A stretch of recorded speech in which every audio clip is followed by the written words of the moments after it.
tentunya, setiap sesinya itu goal yang mau dibahas, topik dan goal yang mau dicapai di sesi itu adalah, biasanya memang topik dan goal yang relevan dan, berhubungan dengan goal besar yang mau dicapai di akhir program gitu. Mmm.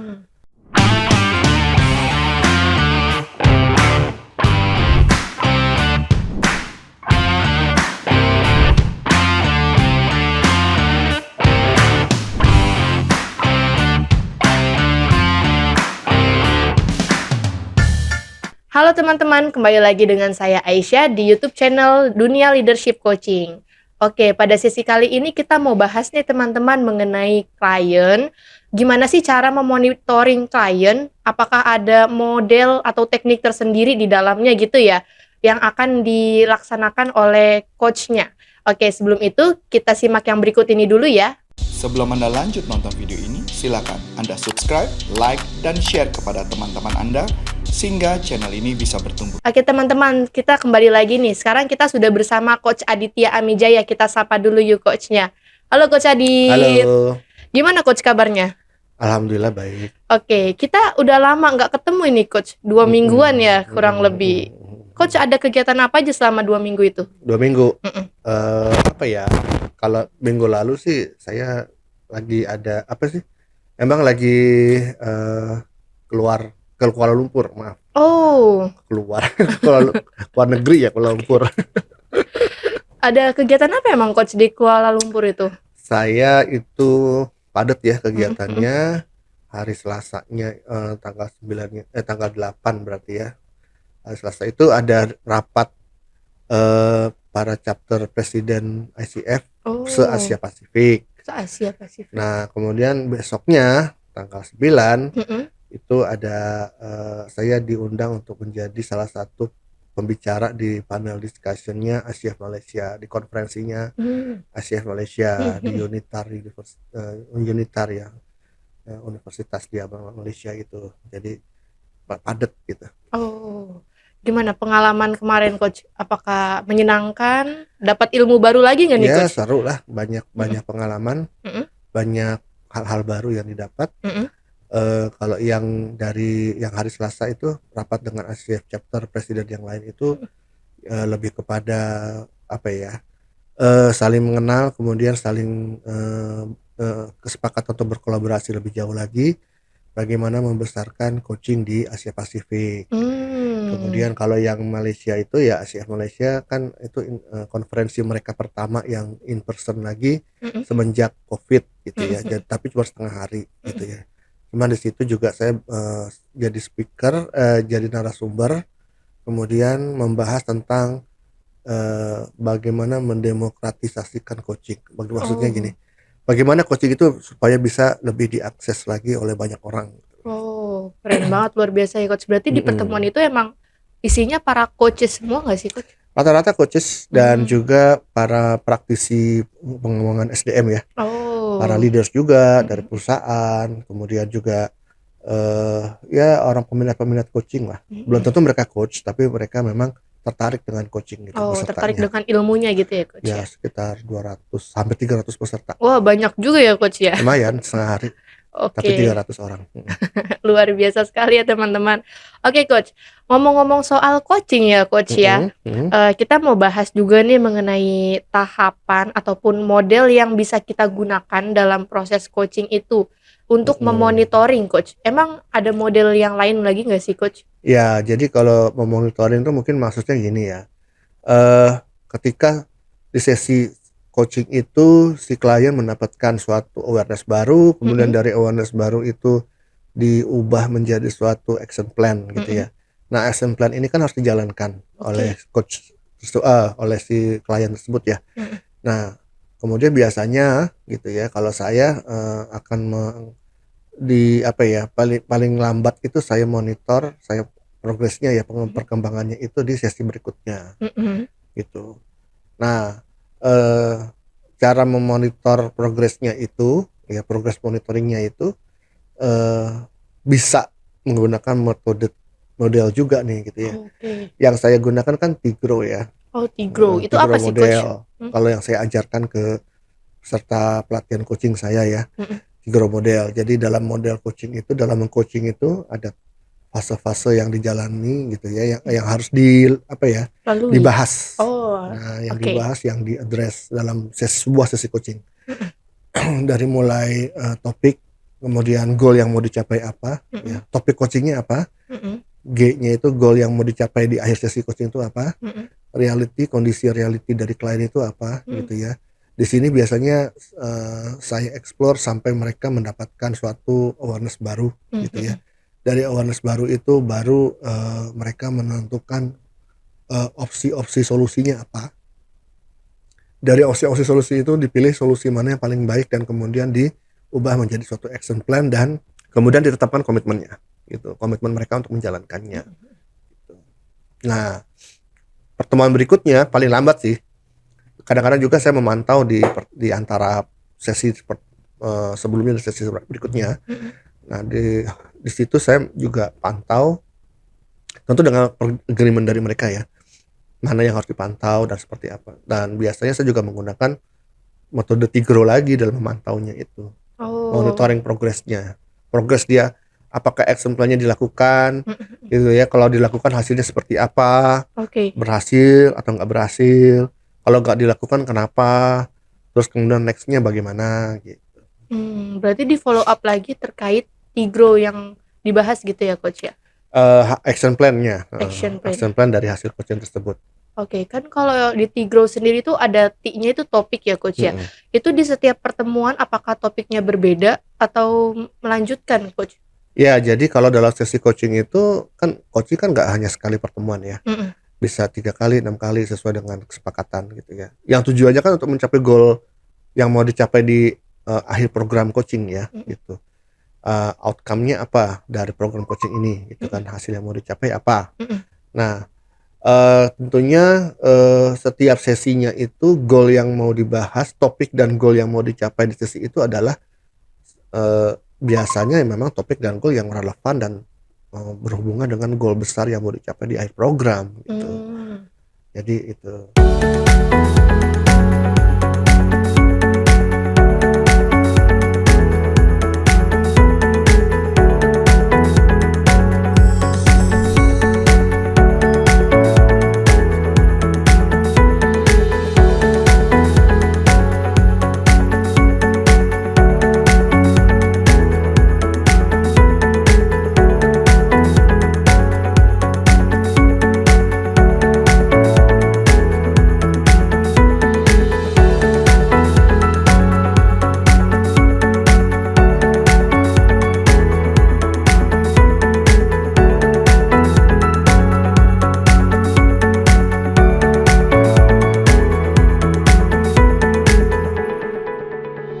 Jadi di awal pertemuan itu sebelum coaching programnya berjalan, kami biasanya saya dengan klien bahkan kadang-kadang juga dengan perusahaannya atau sponsornya itu sepakat coaching plan yang akan mau coaching plan-nya gitu ya. Coaching plan itu kan terdiri dari goal besar yang mau dicapai apa, kemudian hal-hal apa aja yang mungkin perlu di-address pada sesi coaching.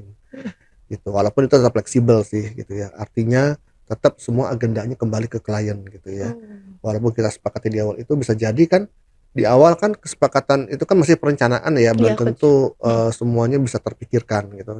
Nah di tengah jalan kan bisa jadi ada sesuatu hal yang lebih urgent, mungkin lebih important, yang lebih relevan untuk dibahas sebagai topik dan goal yang mau dicapai, ya nggak apa-apa.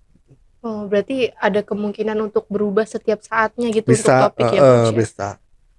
Itu pertimbangan untuk perubahannya itu dilihat dari apa sih Coach? Ya dari memang dari agendanya klien gitu. Jadi sebagai seorang coach kita tidak mengarahkan klien untuk apa yang harus dibahas ya, tidak kaku gitu, tidak fix juga gitu ya. Jadi semua kembali kepada keputusan klien gitu loh. Gitu. Oke, berarti Coach memang kalau misalkan kita melakukan sesi coaching Coach, misalkan kita sedang melakukan dengan metode atau model Tigro ini ya Coach ya? Dalam meng-coaching? Iya, dalam meng-coaching. Ada nggak sih Coach misalkan kita menggunakan model atau metode yang lain? Banyak kalau di luar sana ya, metode-metode coaching ya gitu. Ada yang bahkan ada yang misalnya dihak ciptakan gitu ya. Gimana tuh coach Di maksudnya? hak ciptakan artinya ya itu hanya coach itu yang boleh memakai gitu Oh, ya. apakah emang itu dibuat oleh seorang coach itu Iya, sendiri? Jadinya di-create dia oleh yang boleh. mereka, Oh. gitu. Tapi sih kalau saya perhatikan substansinya sih mirip-mirip ya Mhm. dengan Tigro gitu. Berarti emang dia yang memberikan inovasi atau meng-create baru gitu ya coach ya? Sesuai dengan pengalaman mereka dalam coaching ya.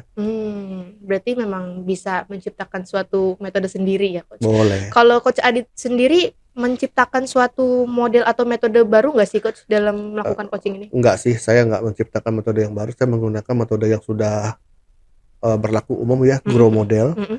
tinggal ditambahkan T di depannya aja gitu. Tapi nggak Oh, saya khas ciptakan gitu loh. Jadi oke. silakan mau dipakai apa enggak. Oke coach, dari metode atau model Tigro ini ya coach, Mhm. seorang coach gimana sih cara memantau, hasilnya gitu coach dari kliennya? Oke. Jadi monitoringnya tadi ya, Mhm action mhm. plan-nya. Kan di awal kan saya sebut ya, saya jelaskan, di sesi berikutnya paling lambat saya akan memantau Mhm. progres dari action plan yang sudah direncanakan di sesi sebelumnya kan gitu. Oke. Sebelum Anda lanjut nonton video ini, silakan Anda subscribe, like, dan share kepada teman-teman Anda sehingga channel ini bisa bertumbuh.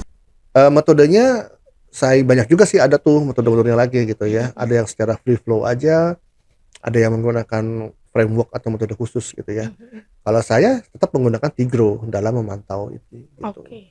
Topik yang mau dipantau Mhm apa, mhm. kemudian goal nya klien terkait dengan apa yang mau dipantau ini apa gitu ya. Mungkin dia ada sesuatu yang mau dicapai ya Mhm. dalam pemantauan ini. Kemudian kondisi reality artinya apa yang sudah dia lakukan, apa Oh. yang berhasil, apa yang belum berhasil, Mhm. itu di reality gitu ya. Mhm. Kemudian untuk optionnya berarti nextnya seperti apa gitu ya Mmm. dari pemantauan ini, dan baru lagi nanti mungkin muncul action plan berikutnya atau langkah-langkah berikutnya yang untuk bisa apa ya, melanjutkan action plan ini ke depannya Mhm. gitu ya. Jadi itu yang saya lakukan gitu. Oh, berarti memang mem-follow up lagi gitu ya coach ya, apa yang sudah Iya. dilaksanakan, apa yang belum. Kalau yang Mhm. belum berarti diagendakan di selanjutnya gitu ya Betul. coach? Tentunya harus juga pada saat pemantauan itu Mhm. hasil-hasilnya kita lihat apakah memang memberikan kontribusi terhadap pencapaian goal besarnya gitu. Iya sih karena kan impiannya mau mencapai tujuan Iya, goal-nya ya coach ya. iya. Kalau misalkan yang dilakukan topiknya tidak sesuai, untuk apa gitu coach? Iya, kan buat apa dia melakukan action plan yang nggak ada hubungannya. Walaupun sudah Oke oke. direncanakan di bulan di sesi berikut sebelumnya ya, Mhm mhm. action plan tersebut, cuman bisa jadi dia melakukan hal yang lain loh, gitu kan, yang Mhm. tentunya menurut dia urgent mungkin important, bisa jadi apa yang dilakukan itu berhubungan dengan goal besar, mungkin ada yang nggak berhubungan juga gitu. Oke. Oke coach, wah teman-teman jadi seperti ini ya gimana sih model Tigro, berjalan di dalam proses Mhm, monitoring gitu ya coach ya. mhm mhm. Oke coach, kalau misalkan teman-teman nih ada yang tertarik untuk menjadi seorang coach ataupun ingin belajar mengenai ilmu coaching, bagaimana coach caranya coach? Caranya mau belajar ilmu coaching ya memang harus ikut pelatihan coaching ya, Oke. ikut pelatihan coaching. Belajar di lembaga-lembaga pelatihan yang memang mengajarkan coaching, bukan Mhm mengajarkan hal-hal lainnya gitu ya.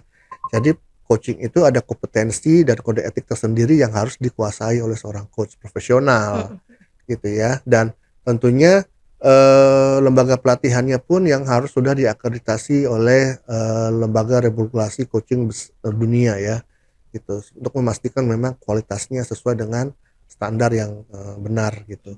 Salah satunya adalah standarnya ICF. Oh, Standarnya ICF itu kan dia punya kode etik dan 8 kompetensi dasar coaching yang memang sudah ini ya, sudah terbukti dan sudah berlaku secara internasional.